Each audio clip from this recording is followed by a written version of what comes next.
France Inter. It's Morning Edition from NPR News.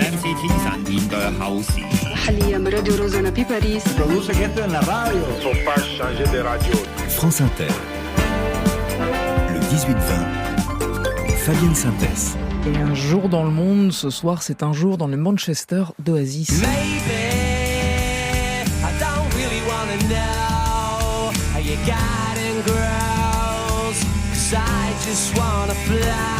Voilà, ça tombe plutôt pas mal tout ça, puisque le premier album d'Oasis, Definitely Maybe, a 30 ans aujourd'hui même, et ce Live Forever qu'on entend, c'est Thomas, notre réalisateur, qui l'a choisi. Tout ça n'est probablement évidemment pas étranger, ces fameux 30 ans, au giga concert à venir, à la reformation d'Oasis. On en a beaucoup parlé cette semaine, mais ce qui nous intéresse, nous, dans Un jour dans le monde, c'est Manchester, c'est le nord de l'Angleterre, et comment c'est aussi cette ville qu'a construit ce groupe. Bonsoir Benjamin Durand. Bonsoir. Vous êtes le cofondateur du magazine Vox Pop, vous avez écrit avec Nico Pratt Oasis ou La Revanche des Ploucs. Vous allez nous expliquer pourquoi ce titre-là, publié chez Playlist Society. Il y a Mathieu Culeron avec nous aussi. Bonsoir Mathieu. Bonsoir. Le spécialiste musique de France Inter. Mathieu, c'est vous. Benjamin Durand, je vais vous le demander comme ça, sur l'échelle de Manchester et de son histoire, ils sont où les Gallagher en fait? Si on essaie de comparer avec les Beatles et Liverpool, est-ce qu'ils sont un pur produit de ça, et c'est ça que leur musique transpire? Ah oui, ça c'est certain. C'est assez intéressant par rapport à Manchester, parce que Manchester, c'est une ville qui se gargarise d'avoir inventé la musique indépendante. Mm-hmm. Et Oasis, quelque part, c'est le groupe qui a tout pris à la culture de la musique indépendante pour ensuite aller avoir le succès au niveau des masses. Et donc c'est ça, ce succès-là, et mine de rien, le succès est aussi grandement valorisé à Manchester. Donc il y a cet entre-deux que Oasis synthétise parfaitement bien. Alors on va en parler de cet entre-deux, parce que c'est aussi au fond une sorte d'entre-deux politique, puisqu'ils arrivent dans une période post-Thatcher, au milieu de Blair, au vrai milieu de Blair. Il y en a un qui est né en 67, l'autre en 72. Donc ils grandissent dans le Manchester de la classe ouvrière, l'industrie moribonde, Thatcher va achever tout ça, des parents très démunis, un père violent d'ailleurs. Enfance de prolo dans cette Angleterre-là. C'est là d'où ils viennent, tous ces deux. Complètement, avec un argument supplémentaire, c'est qu'ils sont issus d'immigrants irlandais. Mmh. Et donc l'Irlande, à cette époque-là aussi, c'est le contexte très tendu avec les attentats de l'IRA. Et donc, ce que ça peut entraîner en termes de ségrégation qui était relativement réelle dans les cours d'école entre les enfants issus de l'immigration irlandaise étaient beaucoup ensemble. Et ils avaient un problème d'identité, même eux, à être éduqués par les Anglais, tout en ayant cette spécificité-là. Et donc il faut sortir de là en fait, et on s'en sort par le rock, comme on pouvait s'en sortir par le foot au fond, à une période, ou par la boxe même encore très longtemps. Et ça, il le dit assez vite, Noël Gallagher, sortir, ne pas le renier tout en sortant de ce milieu-là. Oui, complètement, parce que rien n'est fait pour eux, personne ne les attend, et c'est ça qui est bien justement avec cette scène indépendante qui naît vraiment dans la suite du punk rock qui arrive à la fin des années 70 en Angleterre. Et donc quand Margaret Thatcher arrive au pouvoir à Manchester, il y a des gens qui justement ont parlé des Beatles parce qu'ils en veulent un petit peu aux Beatles de ne rien avoir fait pour Liverpool, d'être partis de Liverpool très vite. Il y a des gens, notamment le label Factory Records, qui décide de se construire à Manchester, de faire sa boîte de nuit qui va être mythique, l'Hacienda à Manchester aussi, pour que les jeunes de Manchester bénéficient de la créativité là-bas.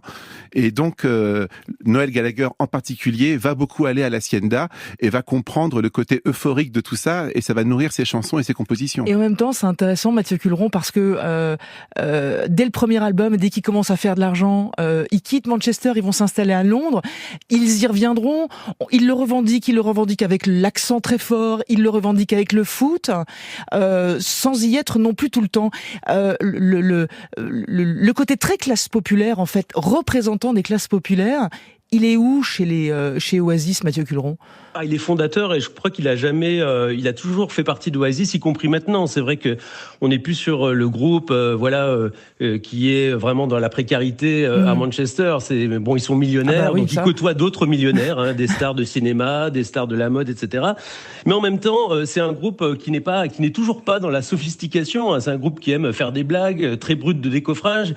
C'est des paroles simples, je le rappelle. Je me sens supersonique, donne-moi du gin et du Gluttonic, ça c'est Liam Gallagher. Ouais. À ses débuts, Liam Gallagher, c'est vraiment l'incarnation de l'arrogance, hein, et tout ça va un peu à l'encontre des groupes qui l'ont précédé, comme The Smiths ou Joy Division, qui sont créés, eux, sur les cendres du punk, ou même de Blur, hein, parce que je crois que d'ailleurs l'opposition de l'époque Blur-Oasis tient beaucoup à ça. Manchester contre Londres, tête de premier de la classe de Damon Albarn contre attitude de petite frappe pour les frères Gallagher. Il y a ce truc authentique dans l'image d'Oasis qui leur colle encore à la peau, je crois. Mais alors, qu'est-ce qui se passe, en fait, parce que vous avez parlé effectivement de ce qui s'est passé derrière la vague punk. Qu'est-ce qui se passe musicalement entre Thatcher et Tony Blair, en gros, en termes de calendrier, si je puis dire? En quoi, quand ils arrivent, Oasis propose quelque chose de neuf? Alors c'est neuf parce qu'ils arrivent justement après cette période de Manchester dont on a parlé, c'est-à-dire la période Hacienda qu'on a évoquée, avec des groupes comme Stone Roses ou Happy Mondays, qui eux mélangeaient un petit peu acid house, house music et rock, et eux reviennent à un rock plus traditionnel. Alors évidemment pour eux, hein, pour Oasis, il y a la base, l'ADN, on va dire, c'est les Beatles, qui eux aussi viennent du nord de l'Angleterre. Parti de rien, avec sur le papier peu de chances de réussir, ce fameux working class hero dont parle John Lennon. Donc ils réussissent, eux, mais grâce au rock. Et je crois vraiment qu'il y a cette ferveur, hein, l'histoire du peuple issue de banlieues parfois oubliées, banlieues grises, avec beaucoup de chômage, de désœuvrement, de jeunes de classe populaire qui vraiment ont un seul moyen de s'en sortir, c'est la musique pop, mais la musique pop classique, brute, un peu de celle des Beatles, mais encore plus simple. Oasis fait partie de cette tradition, comme les Beatles, mais comme les Stone Roses ou les Happy Mondays, mais eux en beaucoup plus rustre et en encore moins bien élevé que les autres. La revanche des ploucs, c'est le titre de votre livre, Benjamin Durand. En quoi, selon vous, c'est une revanche des ploucs, en fait, que Oasis, et Mathieu nous l'a un peu expliqué, on a l'impression que, pardon, j'y mets des guillemets, il y a un côté plouc assumé, mais qui fait aussi partie du folklore, en fait, de ce groupe, et précisément pour parvenir, j'imagine, à rester collé à Manchester. Oui, et c'est leur revanche évidemment personnelle à eux, encore une fois, parce que rien ne les prédestinait à atteindre les sommets, à être connus de tout le monde, et cette espèce de sourire perpétuel qu'ils font à tous les gens qui les regardaient de haut, c'est un petit peu ça, mais ils ont aussi écrit des chansons à reprendre en chœur par tout le peuple pour que leurs auditeurs également aient ce sentiment d'élévation, et ça se sent beaucoup. J'ai eu l'occasion, quand je vivais à Manchester, en l'occurrence, d'aller au concert de reformation des Stone Roses à Manchester, et c'était assez marquant de sentir au sein de ce public combien ces gens avaient évolué dans la vie et auraient peut-être pas eu une ambition pour avoir des meilleurs boulots que ce qui les prédestinait, et c'est grâce un peu à cette musique-là. Quand ils sont au fait de leur gloire, ils sont invités par Tony Blair, les Oasis, est-ce que là, pour le coup, c'est la classe populaire triomphante et la fameuse revanche des ploucs, ou est-ce que c'est une forme de compromission dans laquelle finalement ils se sont fourvoyés, à votre avis ? C'est un petit peu les deux, et je pense que ça montre quelque part dès le début la problématique de ce qui va être le programme de Tony Blair. Margaret Thatcher a dit apparemment que quand on lui demandait quelle était sa plus grande réussite, elle disait Tony Blair, que c'était Tony Blair.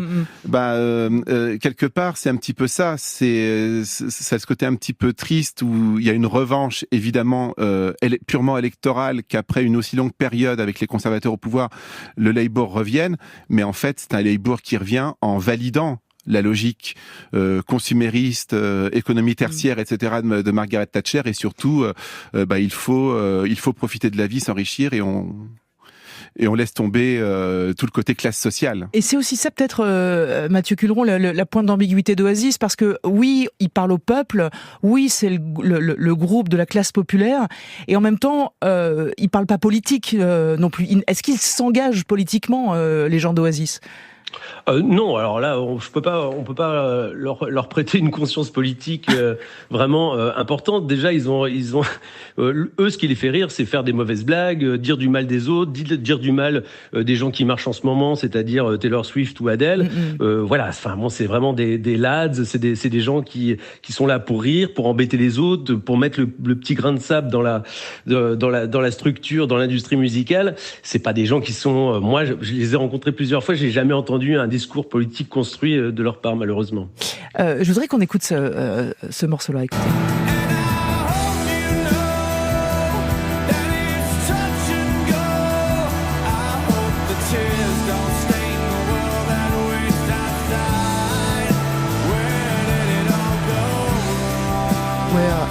All Go Wrong, Benjamin Durand. Il y a eu le troisième album qui s'appelle Be Here Now, puis il y a eu un autre derrière et c'est celui-là. Et ce que vous écrivez dans votre livre, c'est que au fond peut-être que il y a un tournant à ce moment-là et qu'il y a quelque chose qui tourne pas rond justement parce que ils se mettent vraiment à faire des disques pour de l'argent. Enfin, pour dire les choses très clairement, c'est moins bon à ce moment-là. Est-ce qu'on se dit que Oasis s'est perdu à ce moment-là, ou est-ce qu'on est en train un peu d'essayer de leur donner des excuses entre guillemets, parce que la vraie raison pour laquelle ils se sont séparés, c'est pas Manchester, c'est pas qu'ils se sont perdus musicalement, c'est qu'ils se sont surtout tapés dessus, quoi. Oui, ils se sont tapés dessus, et puis en plus, voilà, et ce qui leur est arrivé, c'est ce qui arrive à beaucoup de gens. Et Noel Gallagher a vraiment été un compositeur complètement exceptionnel entre 1994 et 1995. Quasiment tout ce qu'il composait jusqu'au phase B des 45 tours était formidable. Et ensuite, il s'est complètement détaché de ses racines. Ouais. Il s'est embourgeoisé, a fréquenté beaucoup de monde, etc. Et puis il y avait aussi cette chanson-là explique aussi sa fatigue liée à des excès de drogue également. Il était perdu. Et alors c'est vrai qu'on fait pas de parallèle politique quand il y en a pas dans les paroles, mais c'est quand même toujours intéressant de se rendre compte que ces gens-là naissent sur la fin de l'ère Thatcher et embrassent la vague Tony Blair et puis s'effondrent en même temps que Tony Blair, en fait. Au moment où la guerre en Irak et toutes ces choses-là font qu'il y a un virage de Tony Blair qui est pas compris du Royaume-Uni, et c'est à ce moment-là aussi qu'un groupe ultra populaire comme celui-là sombre. Oui, il y a eu une telle volonté de s'opposer à Margaret Thatcher, c'était un tel épouvantail que derrière c'était en fait impossible de réussir à avoir une réponse politique qui puisse être à la hauteur de cette défiance qu'il y avait envers elle. Et aujourd'hui, Mathieu Cuilleron, et pour conclure, Manchester et la musique et ce qui reste de la Britpop, c'est quoi?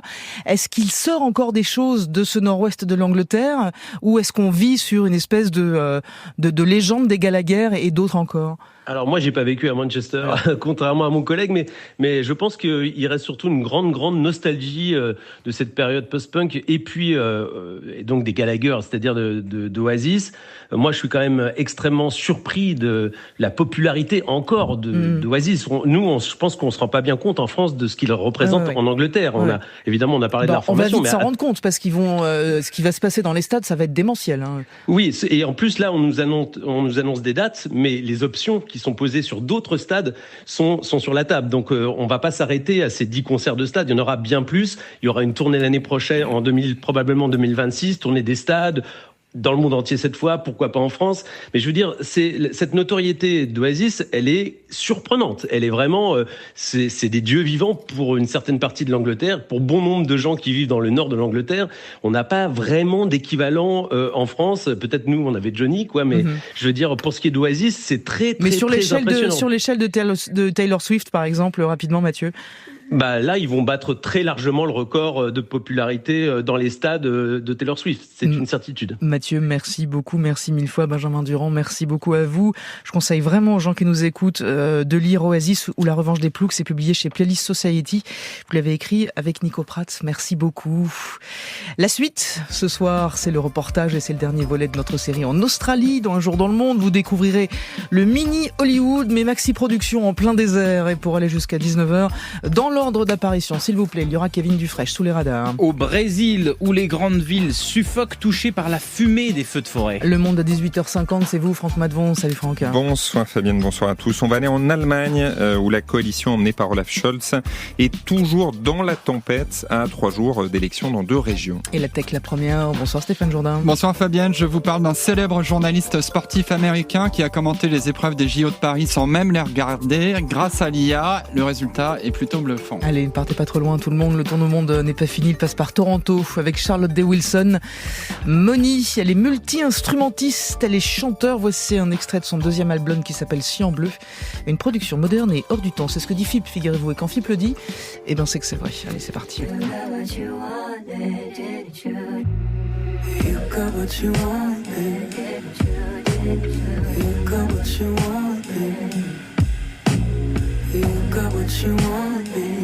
you, didn't you? You got what you want, you got what you want, didn't you, didn't you? You got what you want, you got what you want, didn't you? How does it feel being alone without my questioning? Is it for real? Yeah. What I've been hearing about you. Mama, I thought I made some real progress with you.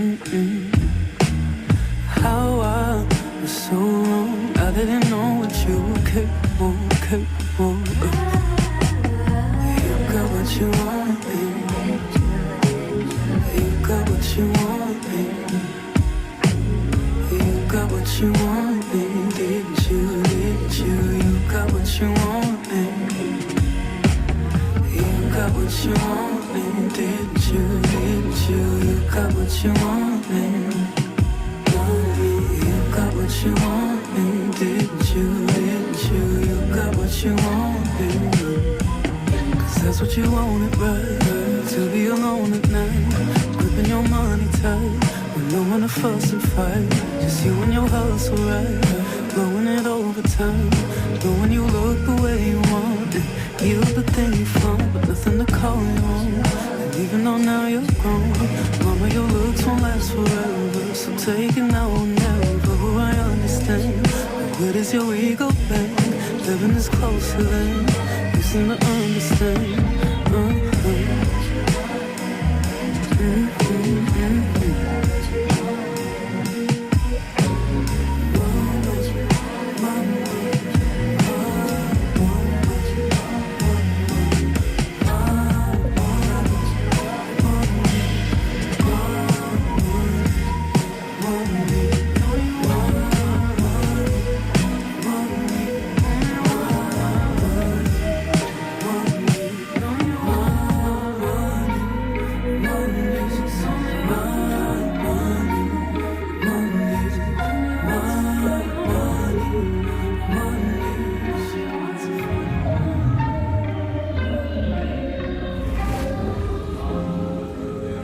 Retour en Australie, c'est le 4e volet de notre série australienne qui nous a emmenés dans des déserts arides principalement, mais qui aurait pu aussi nous faire voir des côtes et des paysages de plage. Tout ça pour vous dire que ce pays continent est aussi très photogénique, un paradis pour les producteurs de cinéma. Ils s'en sont rendus compte depuis bien longtemps. Voici Broken Hill. C'est une petite ville au milieu de l'État de Nouvelle-Galles du Sud, lieu de tournage de centaines de films et aussi terre d'accueil d'un festival de drag queen, un hommage au film Priscilla, folle du désert, sorti il y a tout juste 30 ans et qui a été tourné également là-bas. C'est dans ce village, ce Broken Hill, que je vous emmène, et le reste, c'est Grégory Pless et Léo Roussel qui racontent. Furiosa osa défier le monde. Mad Max Furiosa a déferlé sur les écrans du monde entier en mai dernier. Et c'est à Broken Hill, au cœur de l'outback australien, que George Miller est retourné pour réaliser son dernier film, 40 ans après y avoir mis en scène Mad Max 2. Un film qui a tellement marqué Adrian Bennett qu'il l'a poussé à quitter son Angleterre natale pour lui consacrer un musée à l'autre bout du monde. Broken Hill est connu comme le Hollywood de l'Outback, mais j'ai été surpris de voir qu'il n'y avait rien qui rendait hommage aux films tournés ici, dont Mad Max 2, le gros film qui a tout changé. Alors je me suis dit que si on avait la chance de déménager en Australie, je ferais quelque chose pour célébrer Mad Max 2. Voici Mad Max 2, le défi. Dans son musée, Adrian expose toutes sortes de pièces uniques, directement issues des tournages. Au fil des années, les pièces se sont accumulées. Des gens de Broken Hill m'ont contacté pour me dire qu'ils avaient tel véhicule, tel costume. Pareil pour les membres des équipes du film. Ça, par exemple, c'est la Double Interceptor. C'est la voiture principale de Max. Avoir cette pièce, c'est un peu comme le Graal. Le musée attire chaque année des milliers de touristes qui, en général, franchissent aussi les portes du pub voisin, le Silverton Hotel, où s'affichent également de nombreux souvenirs de tournage. Peter Price en est le gérant. Le pub figure dans 22 films pour lesquels on a changé le nom, la façade. Au bon vieux temps, les équipes travaillaient dur toute la journée et buvaient toute la soirée ici.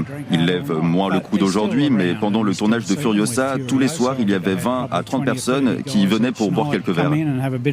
Et pour faire rêver ses clients, Peter, très fier de la vieille coccinelle qui trône à l'entrée de son bar, n'hésite pas à en rajouter.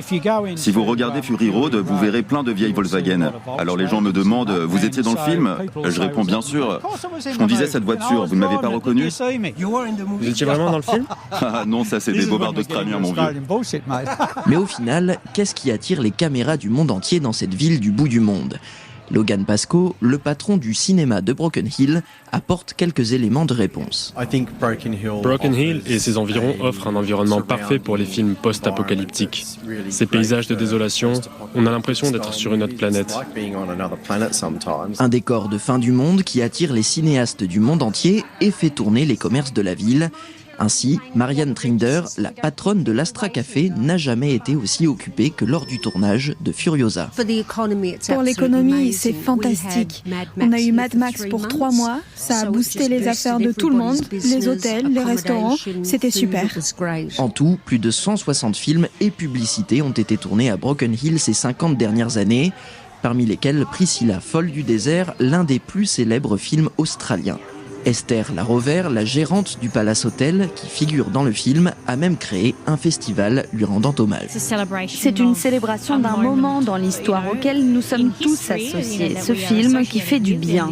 Et nous organisons des spectacles pour tous les âges dans la rue principale. La grande parade peut rassembler 5 à 6 000 personnes qui remplissent la rue. Et pourtant, dans le film, Broken Hill n'est pas dépeinte comme la ville la plus ouverte à l'organisation d'un festival de drag queen. Est-ce que vous pourriez nous servir une vodka? Non, on n'a rien ici pour des gens comme vous.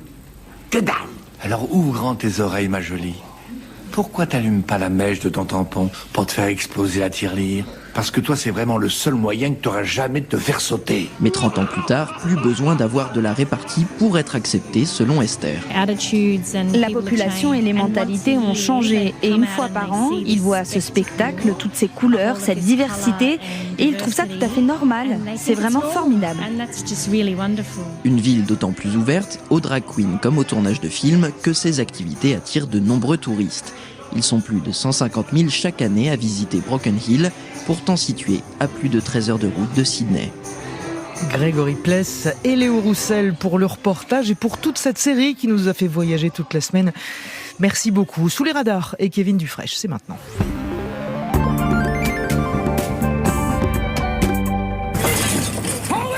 Et nous sommes d'abord aux États-Unis avec une grosse affaire de swatting. Du nom des SWAT, l'unité d'élite et d'intervention de la police américaine. Ce sont en fait des canulars malveillants puisqu'il s'agit d'appeler la police, dénoncer des crimes fictifs pour déclencher une descente musclée chez la victime. Eh bien, on vient d'apprendre que 2 hommes, un Roumain et un Serbe, sont poursuivis pour avoir usé de cette pratique sur pas moins de 101 victimes. Des faits qui s'étalent entre 2020 et le début de cette année, 2024. Ces 2 hommes sont poursuivis aussi pour avoir diffusé des menaces d'attentats à la bombe. Ce qui est intriguant dans cette affaire, c'est que la majorité de leurs victimes sont des responsables américains, des membres du Congrès, des responsables d'agences fédérales ou encore des personnalités du monde de la justice impliquées dans les procédures pénales contre Donald Trump. Une proche de Trump aussi, l'élue Marjorie Taylor Greene, a été visée. Des canulars qui ont provoqué pêle-mêle un accident de voiture, des fermetures de rue ou encore des perturbations lors d'offices religieux. Ils n'ont pas encore été retrouvés. Et nous voici au Brésil, qui vit en partie dans le brouillard ces derniers jours. Ou plutôt dans la fumée, et notamment la capitale, Brasilia, conséquence des feux de forêt et de brousse qui ravagent depuis plusieurs semaines plusieurs régions. Des milliers d'hectares de terres agricoles, notamment, sont partis en fumée dans l'état de Sao Paulo, le plus peuplé du pays. Les vents ramènent ce qui devient donc une pollution en plein cœur des villes. Depuis dimanche, Brasilia vit sous un ciel gris qui pourrait enfin se dissiper dans la journée d'après les services météo. Il est pas loin de 15 heures là-bas. La qualité de l'air, évidemment, est largement détériorée, ce qui entraîne des problèmes respiratoires pour beaucoup d'habitants, des pneumonies, des crises d'asthme. Certains hôpitaux ont vu le nombre de consultations pour ces motifs multiplié par 20 ces derniers jours par rapport à une période normale. Et nous sommes au Pakistan où un sportif est en train de faire école. Arshad Nadim, le 8 août, il est devenu champion olympique du lancer de javelot avec un G à 92 mètres 97, nouveau record olympique et surtout la première médaille d'or pour le Pakistan depuis Los Angeles 1984. Autant vous dire qu'il est devenu une véritable star dans son pays et encore plus dans sa petite ville du centre du Pakistan où s'est rendu le site d'information Nikkei Asia. Le journaliste constate sur place que les enfants tentent d'imiter leur nouvelle idole en lançant des branches d'arbres en guise de javelot, ce qui n'est pas rien dans un pays où le cricket est le sport roi et où les garçons, surtout dès le plus jeune âge, ont une batte à la main. Les jeunes abandonnent les autres sports. C'est incroyable, témoigne Mohamed, le petit frère d'Arshad Nadim, qui est lui-même lanceur de javelot. Arshad Nadim, dont la trajectoire est assez incroyable, né dans cette région pauvre. Il découvre le javelot à la fin de l'adolescence, s'entraîne sur des terrains de fortune. À quelques mois des Jeux Olympiques de Paris, il s'entraînait encore avec du matériel pas vraiment en bon état avant de recevoir enfin une aide de son gouvernement. Il espère maintenant que ce titre olympique va convaincre les autorités d'investir dans le sport pour voir naître de nouveaux champions. Merci beaucoup Kevin Dufresne. Vous partez avec Jane, Kevin, formidable morceau, Makeba, ça date de 2015. Est-ce que vous savez que c'est redevenu numéro 1 grâce à TikTok ? Et bien sûr, voilà. La magie des réseaux sociaux. Exactement, 2 sœurs gymnastes du Kazakhstan et boum, c'est reparti.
Jane et Makeba sur France Inter et dans Un jour dans le monde à 18h50, c'est Franck Matou. How dare you? Fabienne Synthèse.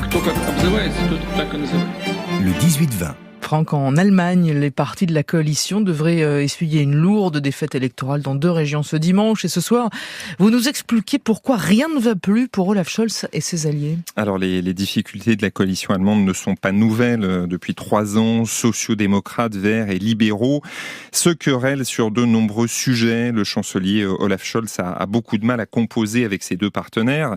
Le drame survenu la semaine dernière à Solingen met une nouvelle fois en lumière les tensions au sein du gouvernement allemand. allemand. Pour rappel, un Syrien de 26 ans a fait 3 morts et 8 blessés lors d'une attaque au couteau à l'occasion de festivités dans cette ville de l'ouest de l'Allemagne. La coalition a été mise en cause pour son inaction face à l'immigration clandestine et à l'insécurité. Il y avait trop de désaccords au sein du gouvernement qui a justement annoncé tout à l'heure une série de mesures sur ces deux sujets. Durcissement de la loi sur le port d'armes blanches, suppression d'aide pour les demandeurs d'asile, entre autres. On y reviendra dans le journal de 19h. Et alors, c'est sans doute quand même un peu tard, non, pour éviter une déroute électorale dimanche? Ben oui, immigration, sécurité, ce sont les thèmes de l'AfD qui exploitent bien sûr l'attentat de Solingen. La formation d'extrême droite est par ailleurs bien ancrée dans les Länder d'Allemagne de l'Est, où se tiennent les 2 élections régionales de ce dimanche, en Saxe et en Thuringe, puis celle du 22 septembre dans le Brandebourg. L'AfD peut terminer en tête des 3 scrutins. En Thuringe, elle est même donnée gagnante avec 30% des voix. Le parti ne dirigera pas ces régions. Il est exclu du jeu des alliances par ses concurrents, mais sa montée en puissance fragilise la coalition, dont les 3 formations se préparent à de très mauvais scores dimanche. D'après les sondages, le SPD d'Olaf Scholz dépassera difficilement les 5% des suffrages, très loin de l'AfD et de la CDU, le parti de centre-droit. Et la coalition souffre aussi, Franck, d'un très mauvais bilan économique. Selon l'expression consacrée, l'Allemagne serait redevenue l'homme malade de l'Europe, comme on le disait à la fin des années 90. Son économie est entrée en récession l'an dernier, moins 0,3%, et elle ne parvient pas à se redresser. Le PIB allemand a encore baissé de 0,1% entre avril et juin. Le pays subit la hausse des prix de l'énergie, le manque de main-d'œuvre qualifiée, l'essoufflement de l'économie de la Chine. Un gros client, ses exportations flanchent et il continue à augmenter les dépenses militaires dans le contexte de la guerre en Ukraine. Et la coalition doit aussi faire face à une autre menace politique. Oui, un tout jeune parti, Fabienne, capitalise sur le désenchantement de nombreux Allemands. Il a été créé l'an dernier par une figure de l'extrême gauche très connue dans le pays, Sarah Wagenknecht. Cette dissidente du parti de gauche radicale Die Linke, ex-communiste, est un électron libre qui a décollé dans les sondages en quelques mois. Elle milite pour l'égalité, la justice sociale, mais elle s'aventure aussi sur le terrain de l'extrême droite. Elle est contre l'immigration, contre l'aide à l'Ukraine, et Wagenknecht est devenue incontournable en Allemagne. Son parti pourrait rassembler près de 20% des voix dans les Länder de l'Est, un adversaire de plus pour la vulnérable coalition emmenée par Olaf Scholz à 1 an des prochaines élections fédérales. Franck Madvon dans Un jour dans le monde, merci beaucoup. Le jeudi n'a pas changé, c'est la Tech la première et c'est Stéphane Jourdain. France Inter, le 18-20. Stéphane, pour les médias, pour nous tous, les JO, c'est une occasion en or pour innover et ça n'a pas manqué. Avec Paris 2024, cette semaine, vous nous parlez de résumés des épreuves à la télé ou à la radio générés par l'intelligence artificielle. Alors, on a déjà entendu parler de choses assez similaires, mais là, ça y est, ça commence à ressembler à quelque chose. Oui, Fabienne, je vous présente Al Michaels, monument du commentaire sportif aux États-Unis, 79 ans, une sorte de Patrick Montel ou de Jean-Michel Larquet américain. Oh, les références. Al Michaels, il a commencé sa carrière en 1971 et si je vous parle de lui, c'est que pour les JO de Paris, il a accepté de prêter sa voix à une intelligence artificielle, un résumé des moments forts de la journée pour la chaîne NBC. Résumé personnalisé en fonction des sports qui vous intéressent le plus. Je vais vous faire écouter le résultat dans une seconde, mais d'abord, je voudrais vous faire entendre la vraie voix du commentateur sportif. Dans une émission de télé récente, il commente le résultat d'un match de football américain. Last night, the 49ers maybe benefited from having that game in New Orleans where nobody could hear anything. Right. And last night was crazy. And Maintenant, voici ce que donne son avatar vocal, là encore sans traduction pour bien se faire une idée. Ty Kelly, welcome to your daily Olympic recap, your personal rundown of yesterday's most thrilling Olympic moments. Since you're a swimming fan. C'est pas mal. Le texte et la voix sont générés par l'IA de Microsoft, Copilot, après avoir mouliné des centaines d'heures de commentaires d'Al Michaels. Et voici la suite avec une traduction cette fois. L'équipe féminine de basket des États-Unis s'est lancée dans sa quête d'une 8e médaille d'or consécutive de manière très impressionnante. Une victoire de 26 points face au Japon dans un remake de la finale de Tokyo. Et donc c'est vrai effectivement que c'est plutôt pas mal, enfin plutôt réussi. Oui, ça y est, ça commence à ressembler à quelque chose. Le Washington Post valide complètement cette expérimentation, je les cite. Étonnamment, ça fonctionne, c'est vraiment ressemblant. Enfin, une utilisation de l'intelligence artificielle qui ne craint pas. Al Michaels lui-même estime que son avatar ressemble à sa vraie voix à 98%. Précisons qu'il a été rémunéré pour cette expérience pour ne rien faire. En fait, il a juste vendu la licence de sa voix. Et là, Fabienne, je vois une étincelle dans votre regard. Mais absolument. Alors, en France, c'est à vous que je vais demander plein de pognon, parce que vous l'avez pris plein de fois, ma voix. En France, l'équipe qui s'est lancée sur ce terrain du récap généré par une IA pendant les JO, qu'est-ce que ça a donné ? Oui, alors en toute discrétion, sans aucune publicité, un mini podcast de 2 minutes mis en ligne tous les matins. Un peu moins réussi que NBC, mais pas mal fait, avec de vraies fausses respirations pour faire comme à la radio. D'ailleurs, on connaît quelqu'un à France Inter qui l'a écouté sans savoir que c'était de l'IA. Hier, l'équipe de France de handball s'est inclinée 35-34 contre l'Allemagne en quart de finale, malgré une performance exceptionnelle de Vincent Gérard. Ce podcast revient sur les grosses infos de la veille, vous venez de l'entendre, et il vous donne les épreuves du jour à ne pas rater. En natation, Léon Marchand participera aux séries du 200 mètres papillon à 11h et du 200 mètres brasse à 13h08. Il fait aussi un point sur le tableau des médailles, et puis parfois, comme toutes les IA, il fait des boulettes. Simone Biles a décroché sa 7e médaille d'or olympique. Simone Biles, ça pique un peu, personne n'est parfait.